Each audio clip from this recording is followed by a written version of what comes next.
Munim Siri, sosok yang mengaku beragama Islam tapi memiliki pemikiran liberal ini menyebut bahwa Al-Quran pernah diedit di era Abdul Malik bin Marwan berdasarkan kitab Al-Mashohif, karya Abu Dawud. Pernyataan Munim Siri tersebut langsung diframing oleh berbagai channel Kristen di YouTube dan mereka membuat klaim bahwa Al-Quran sudah diedit. Pernyataan ini terbukti tidak benar bahkan mengandung kebohongan.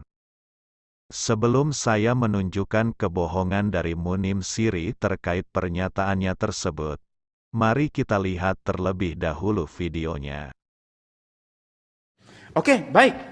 Tapi apakah benar Al-Quran yang kita memang ini sensitif ya? Saya sebenarnya takut ngomong Quran itu. Iya, atau kita skip Qurannya karena ini kitab suci yang paling sensitif kita omongin. Ntar saya dibilang ini kok mengkritik Al-Quran. Saya tidak mengkritik Al-Qurannya ya. Ini harus Anda pahami. Yang saya persoalkan itu adalah sejarahnya, sejarah teks, pemahaman historis kita tentang bagaimana Al-Quran ini terbentuk. Jadi jangan salah, nanti ada yang ngutip ini katanya orang lahir di ngajar di barat mengkritik Al-Quran. Tidak benar, saya tidak mengkritik Al-Quran. Yang saya persoalkan adalah pemahaman historis kita tentang bagaimana Al-Quran sampai kepada kita sekarang. Itu yang menjadi concern saya. Ya. Jadi seperti halnya kitab-kitab suci agama lain, Al-Quran pun sebenarnya formasinya atau kanonisasinya menjadi kitab yang ada sekarang, itu terjadi secara gradual. Kalau Anda baca kitab Ibnu Abi Daud Al-Sijistani yang berjudul Kitabul Mashohif, ya, bahkan judulnya saja menarik, Kitabul Mashohif. Artinya Mashohif itu jamak dari mushaf. Artinya lebih dari satu mushaf, ada banyak mushaf. Ya. Nah, Al-Sijistani ini bercerita tentang inisiatif dari khalifah kelima dari Bani Umayyah, namanya Abdul Malik bin Marwan. Jadi Abdul Malik bin Marwan, khalifah kelima dari Bani Umayyah, bersama gubernurnya di Irak bernama Hajjaj bin Yusuf, mereka berdua membentuk satu komite untuk mengedit Al-Quran. Coba bayangkan, proses editing Al-Quran itu masih terjadi pada masa Abdul Malik bin Marwan. Dan di antara anggota komite yang dibentuk oleh Abdul Malik bin Marwan ini, mereka berjumlah 6 orang, itu terjadi perdebatan tentang bagaimana ini dibaca, apa yang perlu dimasukkan, apa yang tidak dimasukkan. Ya memang, ya ini kitab suci kita ya, masa iya Quran diedit gitu. Terus apa bahasa yang lebih sopan kira-kira? Mengedit Al-Quran itu kan berat sekali ya. Saya paham, Anda pasti susah menerima ini ya. Setelah kita melihat video dari Munim Siri, dia mengatakan bahwa Al-Quran sudah diedit di era Abdul Malik bin Marwan berdasarkan kitab Al-Mashohif, karya Abu Dawud. Pernyataan ini terbukti tidak benar bahkan mengandung kebohongan karena Abu Dawud sendiri dalam kitab Al-Mashohif tidak pernah menyebut Al-Quran diedit di era Abdul Malik bin Marwan. Mari kita lihat buktinya. في عهد عبد الملك بن مروان عندما رأى أن بلاد الإسلام اتسعت واختلط العرب بغير العرب وكاد غير العرب يمسون دق اللغة ويبدأون في الخلط في قراءة القرآن لدرجة أنه يصعب على معظمهم الهداية للتمييز بين حروف القرآن وكلماته. هناك رأى ببصيرة أنه يجب أن يأتي للإنقاذ، فأمر الحجاج بالاهتمام بهذا الأمر المهم، وفوض الحجاج طاعة أمير المؤمنين. شخصان للتعامل مع هذه المشكلة: نصر بن عاصم الليثي ويحيى بن يمار العدواني، كلاهما مؤهل وقادر على فعل ما هو مكلف بهما، فهما يجمعان المعرفة والعمل والحقيقة والتقوى والخبرة في أصول اللغة والجوانب اللغوية لقراءة القرآن. المحاولات قرأوا القرآن لأول مرة وقاموا بتمييز جميع الأحرف التي تشبهه، والتزموا بعدم تجاوز النقاط في 3 أحرف. أصبحت مشهورة بين الناس بعد ذلك، وكان له أثر كبير في إزالة الأخطاء واللبس من القرآن الكريم. Setelah kita baca informasi ini, terbukti tidak ada kalimat yang menyebut Al-Quran diedit di era Abdul Malik bin Marwan.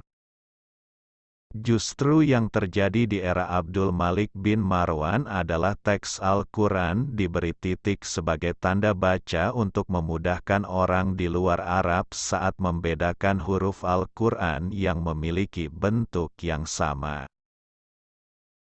Pertanyaannya, apakah pemberian titik sebagai tanda baca di teks Al-Quran disebut sebagai mengedit Al-Quran? Tentu saja tidak. Karena Al-Quran adalah firman Allah yang diturunkan bukan dalam bentuk teks tapi Al-Quran diturunkan dalam bentuk bacaan.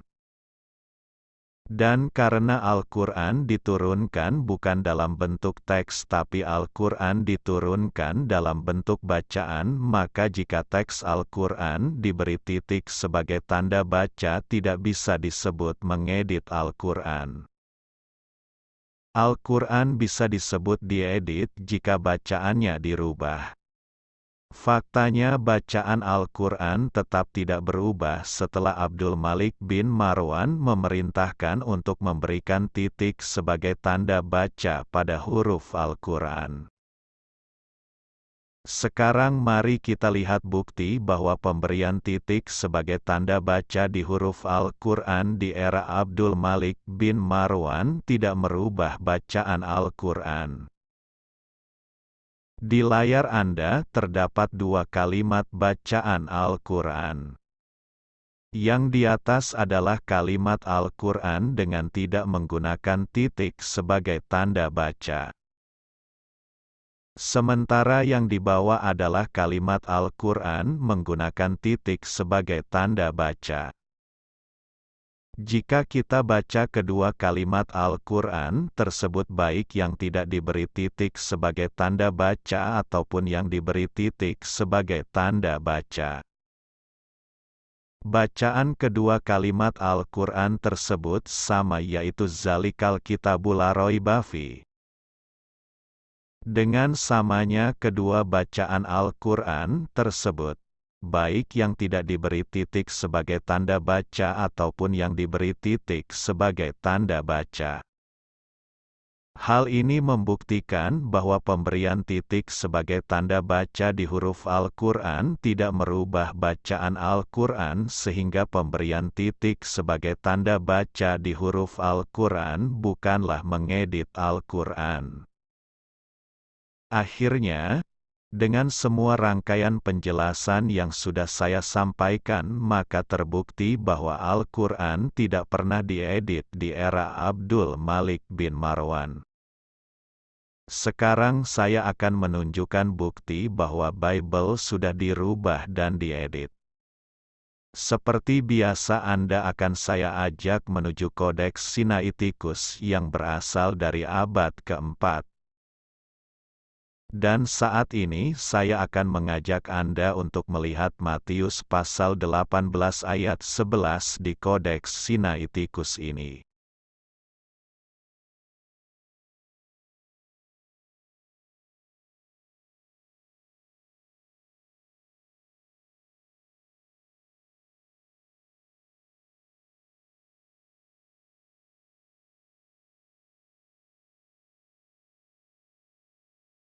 Ternyata setelah kita cek Matius pasal 18 ayat 11 tidak ada ayatnya. Agar lebih jelas kita lihat teks Yunaninya.